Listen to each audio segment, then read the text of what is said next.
皆さんこんにちは、激死です。今回は導入した時のインパクトがすごかった4.4のモッドを10個ランキング形式で紹介していきます。僕は今まで何千という4.4のモッドを使わせていただいてきましたが、その中でも特に衝撃的だったもの、実用性云々は別にして、とにかくすごいと記憶に残るモッドがいくつもありましたので、その中から厳選したものを紹介していきます。ただ正直映像だけでは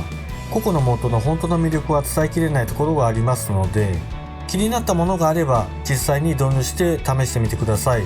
それでは始めていきます。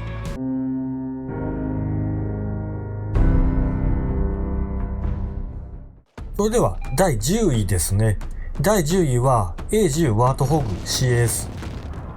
レーザーで指示した地点に A10 サンダーボルトによる航空支援を要請できます。この航空支援の 30mm 機関砲の迫力が凄まじくて、初めて見た時は唖然としました。破壊力もすごいですが、弾幕の後に遅れて聞こえてくる機関砲のサウンドが何とも言えない虚無感を演出していて痺れますね。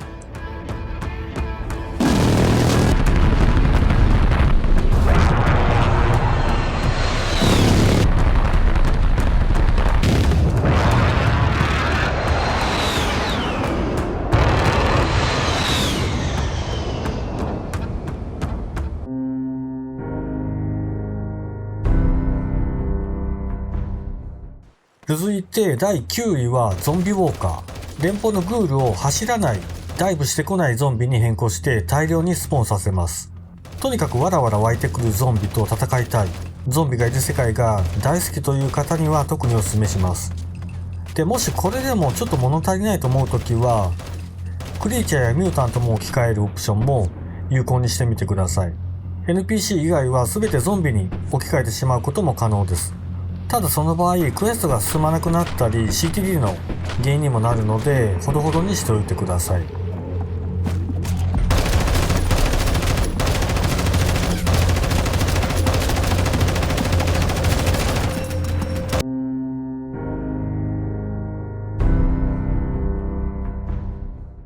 第8位はスターウォーズライトセーバー。ビジュアルもサウンドもしっかり再現されたライトセーバーですね。本当にかっこいいです。このライトセーバーすごいのは、カスタムライトセーバーアニメーションを導入することで、牽制セットのアニメーションに変更することができます。4.4のもっさりした近接アニメーションが、スタイリッシュでスピード感のあるものに変わります。ぜひ一度お試しください。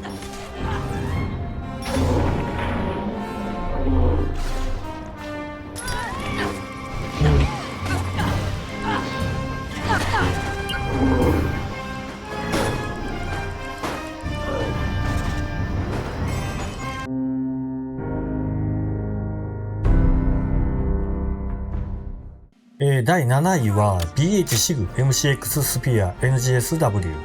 個人的に武器ごと触ってみて衝撃的だったとか驚いたという感想を持ったのは、このシグ MCX スピアが初めてです。デザインもサウンドもアニメーションも全てがかっこよくて、いつもインベントリーに複数のバリアントを詰め込んで持ち歩いていたのを覚えています。このシグが登場した頃からインスペクトウェポンやサイドエイムが一般的なモッドユーザーにも広く知れ渡るようになりました。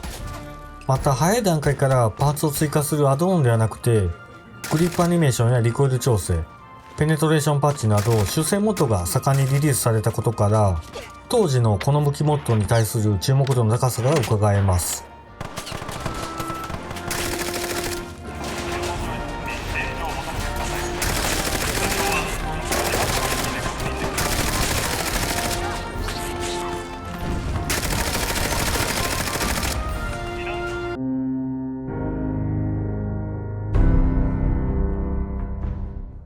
第6位はプロジェクトモハビ。4.4でニューベガスを再現するという壮大なプロジェクトですね。モハビのマップ内にはニューベガスに存在した多くのロケーションが配置されて、各地を回っていくと懐かしさと再現度の高さに感動します。ただマップ内にはクエストはなくて NPC もまばらに配置されている程度で、特にやることはありません。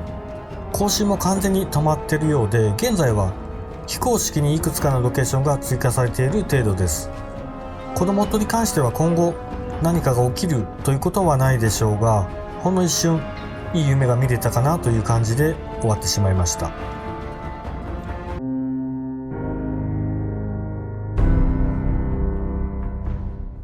第5位はウィスパリングヒルズ、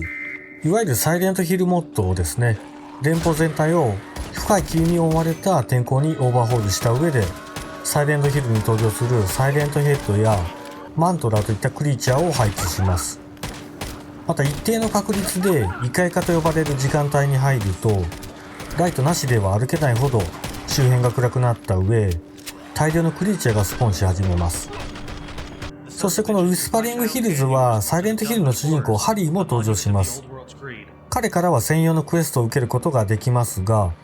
このクエストで訪れるダンジョンが難しすぎて僕は挫折しました。興味のある方はぜひ挑戦してみてください。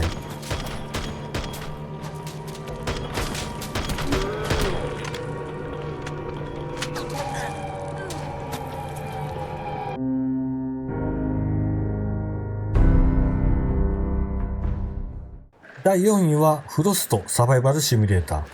フォールアウト4のゲームプレイオーバーホールモッドですね。ストーリーは2082年、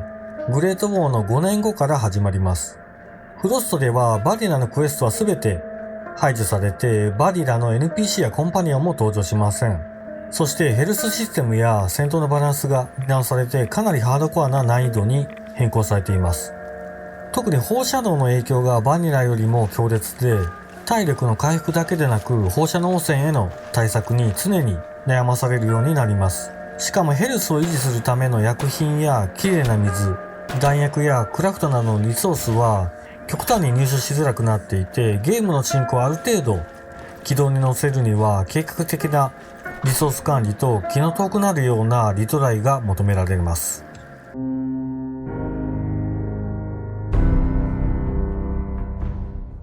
第3位はアニメレース。フォールアウトのキャラクターがアニメキャラになってしまうという斬新かつ実用性も考慮して作られたモッドですね。僕がアニメレースを初めて導入した時はモッドに関してまだまだ不慣れで、なかなかうまくいきませんでしたが、どうしてもこのアニメのキャラクターを見てみたいという思いで必死に理解可能な導入手順を書いてあるサイトを探し回っていたのを覚えています。現在レースといえばアニメレース、プレイスルーはアニメレースで進めるかバリラのキャラで進めるかでいうほど当たり前に使われているものなので、導入に関するチュートリアルは分かりやすいものがたくさんあります。やってみようかなと思われた方は臆せず挑戦してみてください。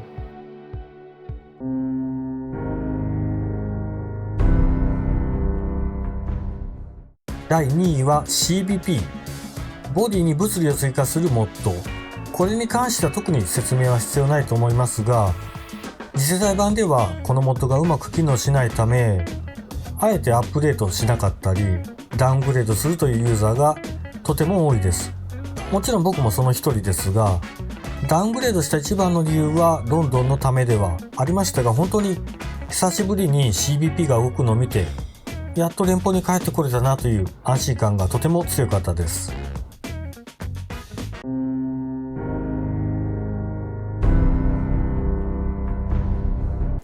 ではフォールアウト4、インパクトがすごかったモッド栄えある第1位。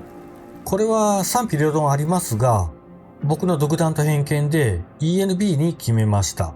ENB を使うことでのビジュアルの変化は本当に目を見張るものがあります。単純なカラグレだけでなく、照明効果やブルーム、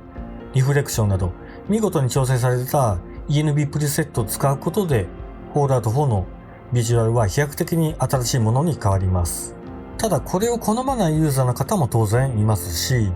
バニラのビジュアルこそ至高という方もいます。確かにバニラのゲームプレイには ENB を使わないバニラの雰囲気がとてもマッチします。ただ古くからフォールアウト4を知らない方や僕のように新しいもの好きのユーザーへの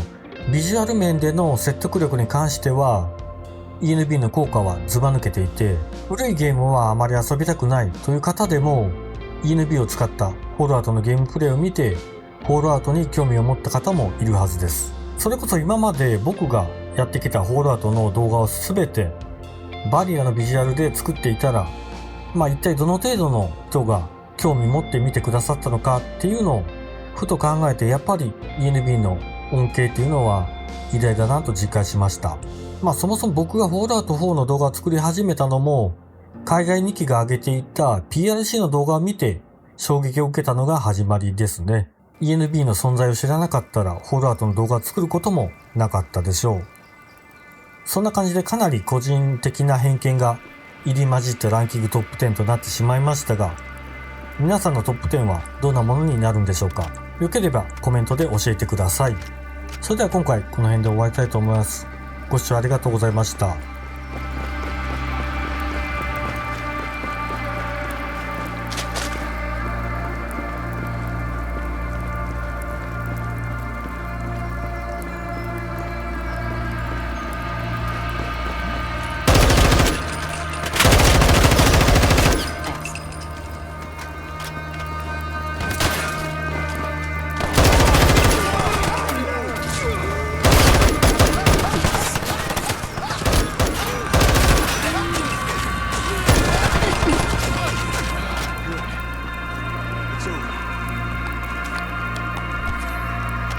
Not feeling great at the moment.